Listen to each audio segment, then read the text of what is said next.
श्राद्ध करते समय दक्षिण दिशा सबसे उत्तम मानी गई है। स्वाहा शब्द का प्रयोग देवताओं की संतुष्टि के लिए होता है और स्वधा शब्द का प्रयोग पितरों की संतुष्टि के लिए होता है। मैं एक चीज और आपको कहूं कि अगर ये 15 दिन जो श्राद्ध के 15 दिन होते हैं, अपनी अपनी तिथि के अनुसार श्राद्ध जरूर करना चाहिए। श्राद्ध हमारे पितरों को पहुंचने वाली वो चीज है जो 4 प्रकार से हमारे पितर किसी भी योनि में गए हैं। अग्नि से जल के, पानी में डूब के, अकाल मृत्यु या किसी और वजह से किसी भी प्रकार से हमारे पितरों की मृत्यु हुई हो, वो कई योनियों से मुक्त होते चले जाते हैं और पितरों का आशीर्वाद वंशज पर बना रहता है, सुख और समृद्धि बनी रहती है। इसलिए श्राद्ध अवश्य करना चाहिए। जिस तिथि पर आपके पूर्वजों का श्राद्ध की तिथि है वो श्राद्ध जरूर करिए, पर इन 15 दिनों के लिए पितरों के निमित्त पीपल को जल और दिया जरूर लगाइए।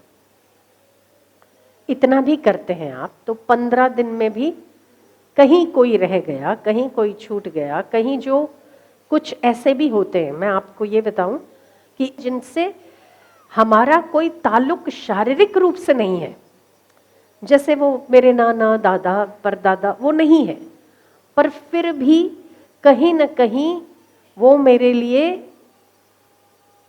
बने हुए हैं, मेरे लिए मेरे उस श्राद्ध कर्म का हिस्सा बने हुए हैं। ऐसा कब होता है? भले आपके रिश्तेदारों में कोई ऐसा व्यक्ति नहीं है जिसे आप भूल रहे हो या जो आपके जानकारी में ना हो, पर कोई ऐसे लोग भी होते हैं जो आपको बड़ा स्नेह करते हैं, आपको जानकारी नहीं है और उसकी मृत्यु हुई है और उस व्यक्ति ने स्नेह के चलते आपका स्मरण किया है। मृत्यु के वक्त वो भी कहीं न कहीं भटकती आत्माओं का भी हम लोगों पर कहीं न कहीं वो छूट जाता है, हमारे उरुण होने के लिए, हमारे प्रति, उनके प्रति हमारी श्रद्धा व्यक्त करने के लिए जो उन्होंने हमारे लिए स्नेह रखा है।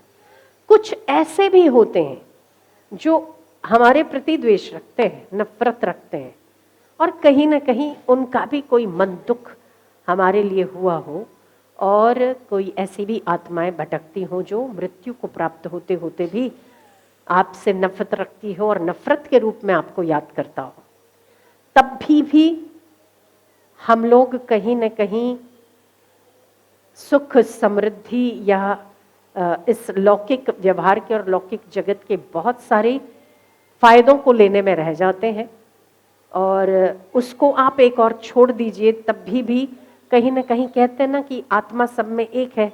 कहीं किसी का मन दुख होता है, कहीं कुछ हमारा ऐसा व्यवहार हुआ हो, चाहे वो स्नेह से चाहे वो द्वेष से, पर उसकी आत्मा अभी तक संतुष्ट नहीं हुई, तब भी हमारी ओर से उसके प्रति कर्म करने का कुछ हिस्सा बनता है। जो हमें स्नेह करते हैं, हमें पता नहीं है और वो मृत्यु को प्राप्त हुए हमारी जानकारी में नहीं है, तो खास करके हमें करना चाहिए।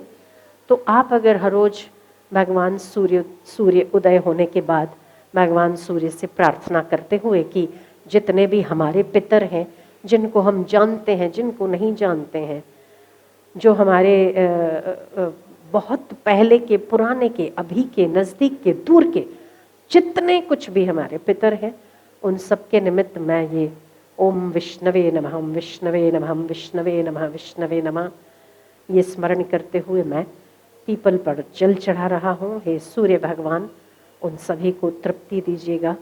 आप हो सके तो दीपक तो जलाना ही है आपको, हो सके तो कुछ मीठा प्रसाद भी भोग में लगा सकते हैं। इतना आप 15 दिन के लिए हर रोज करेंगे तो भी बहुत अच्छा है। तिथि तो आप करिए ही करिए, पर इतना करने में 5-10 मिनट लगते हैं। तो आप सबके निमित्त जो जहाँ है वहाँ प्रसन्न रहे, आप पर आशीर्वाद बनाए रखे, सुख समृद्धि बनाए रखे। बस यही सूर्योदय के बाद आप इतना सा कर लीजिएगा। श्राद्ध में मसूर, मटर, बिल्व, धतूरा, भेड़ बकरी का दूध, इन वस्तुओं का उपयोग नहीं करना चाहिए। मसूर, मटर भोजन में भी ब्राह्मणों को ना दे। मसूर, मटर, बिल्व, धतूरा, भेड़ बकरी का दूध, ये पूरे श्राद्ध के दिनों में कोशिश करें कि ये उपयोग में ना आए आपकी रसोई में।